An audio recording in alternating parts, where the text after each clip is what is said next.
On est là, les pieds en éventail. Allez, raconte-nous ton histoire. Dans la collection À chaque mois son histoire, voici le premier volume, celui du mois de janvier, à lire Les pieds en éventail. Des origines de la galette, écrit et illustré à partir de dessins d'enfants. Ça y est, le mois de janvier est arrivé. Avec lui, la galette des rois et ses traditions. Mais savez-vous d'où viennent ces coutumes autour de la galette? Non, pas exactement? Alors écoutez bien cette histoire. Tout d'abord, il vous faut savoir que chaque année, des millions de galettes se dégustent dans les maisons de plusieurs pays. En Belgique, au Luxembourg, en Suisse, au Québec et bien sûr en France. Tous les ans, donc, des millions de fèves circulent dans ces pays. De nos jours, les fèves sont en porcelaine ou en plastique. Autrefois, il s'agissait d'une fève légume, mais ça, j'y reviendrai plus tard. Chaque année, parmi toutes ces fèves cachées dans toutes ces galettes, il en existe une et une seule qui est magique. Comme tous les objets magiques, elle a un grand pouvoir connu de peu de personnes, celui d'exaucer le vœu de celui qui se faufile sous la table. Vous connaissez cette tradition? Elle remonte au temps des Romains. Le plus jeune convive se cache sous la table, tandis que la personne chargée du service désigne une part. Celui qui est sous la table nomme alors le destinataire de sa part de galette. Et ainsi de suite, jusqu'à ce que tout le monde soit servi, puisque chez les Romains, on devait avoir une galette coupée en autant de parts que de convives. Donc, chaque année, celui qui se glisse sous la table peut voir son vœu se réaliser si dans la galette se trouve la fève magique. Une condition, il doit formuler son vœu avant que la galette ne soit toute mangée. Je vais vous conter ce qui est arrivé l'an passé à un petit garçon très gâté et très capricieux appelé Zénaïs. Comme chaque année, dans la famille de Zénaïs, on attendait la venue de grand-père et grand-mère pour manger la galette en famille. Le grand jour était arrivé. Après le repas du soir, la galette fut coupée. Une jolie serviette fut posée sur la galette pour cacher les parts. Grand-mère tourna le plat, pour qu'on ne puisse plus deviner où se trouvait la fève. Zénaïs, qui était le plus jeune, se glissa sous la table et clama d'une voix bien forte tous les noms des convives assis autour de la table. Zénaïs, papa, grand-père Zacharie, maman, grand-mère Zélie, tata Zaza. J'ai oublié de vous dire, dans cette famille, tous les prénoms commencent par la lettre Z. Un peu bizarre. Il était sûr de lui, Zénaïs, sûr d'avoir la fève comme tous les ans. Lui, l'enfant unique, l'unique petit enfant. Alors il s'installa à sa place et croqua à pleines dents dans son morceau de galette. Il avait pris une si grosse bouchée qu'il eut du mal à tout engloutir, mais pas de fève. Zénaïs fronça les sourcils, déçu. Que se passait-il? Alors, impatient et capricieux, au lieu de continuer à manger sa galette, il souleva le dessus pour aller fouiller dans la frangipane avec ses doigts. Mais rien, absolument rien qui ne ressemblait à une fève. Il sentait la colère monter en lui, une vilaine colère qui lui fit lever les yeux au ciel, gronder doucement d'abord, puis de plus en plus fort. Tout à coup, tata Zaza, qui se trouvait à l'autre bout de la table, mordit dans sa galette et s'exclama « Tiens, j'ai trouvé la fève! Cette année, c'est moi la reine !» À ces mots, Zénaïs ne se contint plus. Jamais, au grand jamais, personne d'autre que lui à cette table n'avait été le roi. « C'est injuste, c'est moi le roi, c'est toujours moi le roi !» Ses parents se regardèrent. D'un ton calme et posé, maman Zara lui dit « Tu es grand maintenant, mon garçon. Chaque année, nous nous sommes arrangés pour que la fève te revienne. Mais maintenant que tu as 7 ans, il te faut connaître et respecter la tradition telle qu'elle a été pratiquée au cours des siècles. Au temps des Romains, la galette était un gâteau partagé entre tous, et celui qui avait la fève devenait le roi pour la journée. Mais elle n'eut pas le temps de finir son explication que Zénaïs hurla. « Je me moque d'avoir 7 ans, je me moque des traditions, je veux avoir la fève et être le roi comme au temps des Romains. » À peine eut-il fini sa phrase qu'il disparut de sa place, laissant bouche bée Tata Zaza, Papa Zao, Maman Zara, Grand-père Zacharie et Grand-mère Zélie. Et oui, cette année-là, la fève magique était dans la maison des aides. Zénaïs avait formulé un vœu, la fève magique avait exaucé ce vœu. Au secours!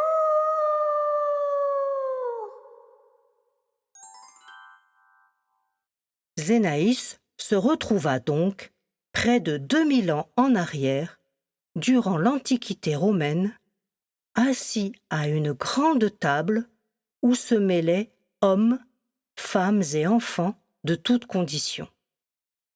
Il avait été téléporté à travers le temps, suivant son vœu, pour arriver à l'époque des Saturnales, au moment du partage de la galette.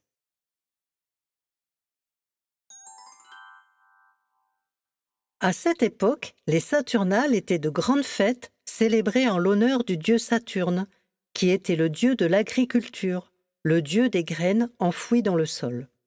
Pendant ces fêtes, les esclaves et leurs maîtres partageaient la table et la galette, qui en ces temps lointains ressemblait plutôt à un gâteau. On glissait dans ce gâteau une fève légume, car la fève est le premier légume qui pousse au printemps, ce qui en fait le symbole de la vie. De plus, la fève est un légume plat, ni trop grand, ni trop petit, car elle ne doit pas être avalée, et de plus, tout le monde en a chez soi. Zénaïs se retrouva donc à cette table au moment du partage de la galette, et il n'osait prononcer un seul mot, tellement il se sentait seul, étranger, perdu au milieu de cette assemblée.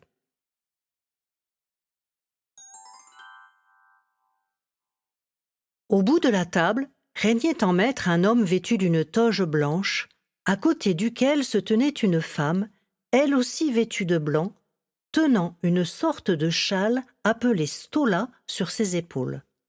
2 enfants, habillés comme eux, semblaient appartenir à la même famille. Il y avait aussi autour de la table 3 autres hommes qui ne ressemblaient pas aux précédents. Ils portaient une tunique longue jusqu'aux genoux, d'une couleur douteuse, rapiécée par endroits. Il s'agissait de la famille des maîtres et de 3 de leurs esclaves. Exceptionnellement, pendant les Saturnales, les esclaves étaient provisoirement affranchis pour la journée. L'esclave qui trouvait la fève devenait roi d'un jour.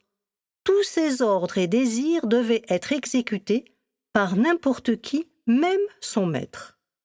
Afin qu'on puisse le reconnaître, il portait ce jour un bonnet de laine en forme de cône appelé piléus.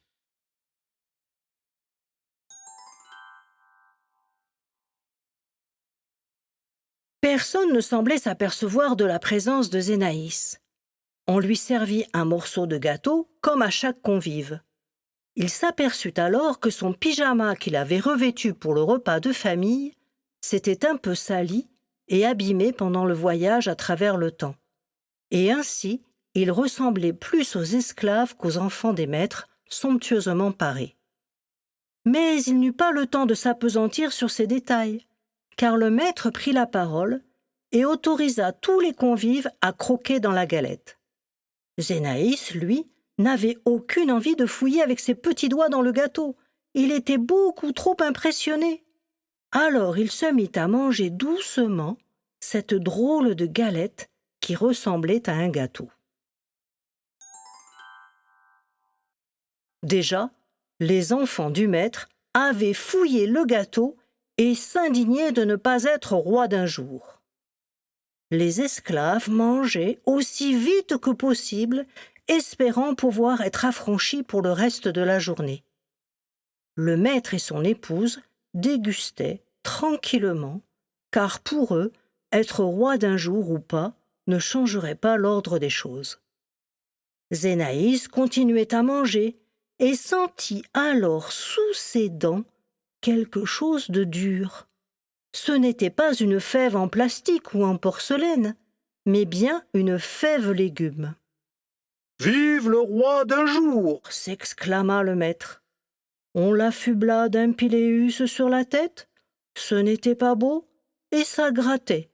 Zénaïs aurait préféré une couronne comme à la maison.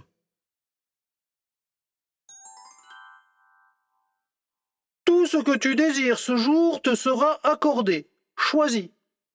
Je veux une télé dans ma chambre, un ordinateur et une nouvelle console de jeu. Le maître le regardait avec des yeux ronds. Ah mince, zut de crotte. Pensa Zénaïs. La télé n'a pas encore été inventée, ni les ordinateurs, ni les consoles de jeu. Je veux des tonnes de gâteaux, des bonbons et des sucreries, dit alors Zénaïs d'une voix forte et claire.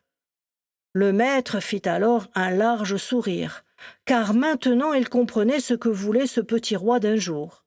En un instant, des plats remplis de bonbons multicolores, de sucreries, de miel, de gâteaux arrivèrent sur la table. Zénaïs se précipita pour engloutir le plus de choses possible, délaissant sa part de galettes qu'il n'avait pas terminée. Il goûta à tout ce qu'il y avait sur la table. Tout était bon, succulent, enivrant. Le maître et sa famille le regardaient en souriant. « Profite bien, mon bonhomme, car demain sera un autre jour. » Puis, d'un ton cassant et sans appel, il congédia les 3 esclaves qui avaient partagé la galette. « Oust, vous autres, retournez travailler jusqu'à l'année prochaine. »« Où vont-ils » demanda Zénaïs. « Tu le sais bien, là où tu iras demain, tu n'es le roi que d'un jour. Alors profite, car demain tu travailleras pour moi comme tous les autres jours de l'année. » À ces mots, Zénaïs faillit s'étrangler. En plus, il commençait à avoir un peu mal au ventre d'avoir englouti tous ces bonbons et à se sentir nauséeux. Ainsi, c'est une vie de labeur qui l'attendait. Qu'avait-il fait? Qu'avait-il gâché avec ses caprices? Une larme commença à rouler sur sa joue, puis une autre. « Que se passe-t-il » demanda d'une voix douce l'épouse du maître. « Je veux retrouver Papa Zao, Maman Zara, Grand-père Zacharie, Grand-mère Zélie et Tata Zaza, » répondit Zénaïs en pleurnichant. Comme il était le roi d'un jour, et que la fève magique n'était peut-être encore pas très loin, il se sentit de nouveau téléporté vite, vite, vite, pour se retrouver quelques instants après, dans sa chambre, dans son lit, au milieu de ses peluches, en ayant l'impression d'avoir fait un très, très mauvais rêve. Depuis ce jour, Zénaïs a vraiment 7 ans. Il ne fait plus de comédie, il n'est plus capricieux, au grand bonheur de la famille des Z. Voilà, c'est fini. Si cette histoire t'a plu, abonne-toi et active la cloche. On se retrouvera le 1er de chaque mois pour une nouvelle histoire. Si tu souhaites me soutenir et acheter le livre, je te laisse le lien dans la description. À bientôt!